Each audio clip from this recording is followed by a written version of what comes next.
அஸ்ஸலாமு அலைக்கும் வரஹ்மத்துல்லாஹி வபரகாத்துஹு. அன்பார்ந்த அனைத்து உறவுகளுக்கும் இனிய இரவு வணக்கம். இன்றைய இரவு பொழுது நல்ல பொழுதாக அமையட்டும், நாளை விடியும் பொழுதும் நல்ல பொழுதாக அமையட்டும். இன்னாலில்லாஹி வ இன்னா இலைஹி ராஜிஊன்.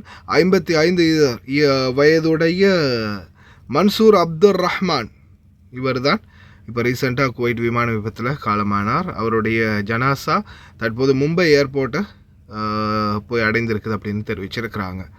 இன்னாலில்லாஹி வ இன்னா இலைஹி ராஜிஊன். ஆழ்ந்த அனுதாபங்கள் அவருக்கும் எங்களுடைய.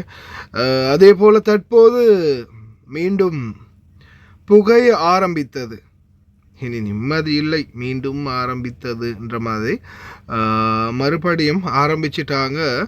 இது பார்த்திங்கன்னா சவுத் லெபனான் பகுதிகளில் தற்போது மீண்டும் இஸ்ரேலுடைய ஆக்கிரமிப்பு ஆரம்பமாக இருக்குது.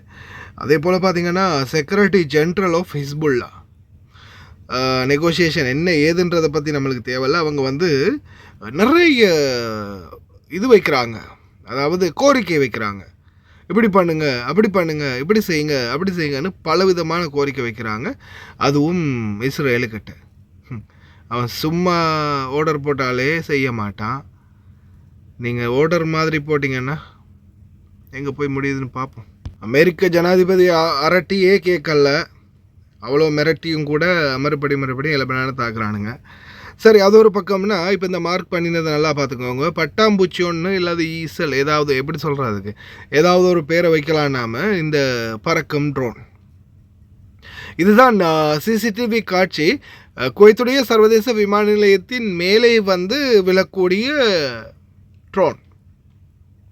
அதாவது நிறைய பேர் சொல்லியிருந்தாங்க பார்த்திங்கன்னா, இல்லை இது ஈரான் பக்கம் இருந்து ஈரானுடைய ட்ரோன் இல்லை, வந்தது அமெரிக்காவினுடைய அல்ல இஸ்ரேலுடைய ஒரு மிசைல் தான் தாக்கி இருக்குது, ஈரான் மேலே பழி போடுறாங்க அப்படின்ற மாதிரி சொல்லியிருந்தாங்க. உண்மைக்குமே அதை பற்றி விசாரிக்க வேண்டிய அதிகாரிகள் விசாரிக்காமல் இருப்பாருங்களா?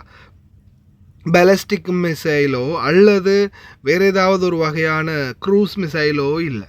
இது பார்த்திங்கன்னா UAVS, அதாவது தயாரான் முசையரா ட்ரோன் அப்படின்றது கன்ஃபார்ம் ஆகியிருக்குது. இந்த வீடியோ நல்லா பார்த்திங்கன்னா உங்களுக்கே புரியும். அதே போல் குவைத்துடைய உள்துறை அமைச்சர் ஷேக் ஃபஹத் யூசுப் சவுத் அல் சபா அவர்கள் ஃபர்வானியா மருத்துவமனையில் சிகிச்சை பெற்று வரும் பாதிக்கப்பட்டவர்களை நேரடியாக சென்று பார்வையிட்டிருக்கிறார். அதே போல் பார்த்திங்கன்னா குவைத்துடைய மனித வளத்துக்கான பொது ஆணையகம், public authority for man power, Abdali பகுதிகளில் இருக்கக்கூடிய ஒரு பெட்ரோல் சப்ளை நிலையத்தில் திடீர் ரைடு நடத்தி தொழிலாளர்களை கைது பண்ணியிருக்கிறாங்க.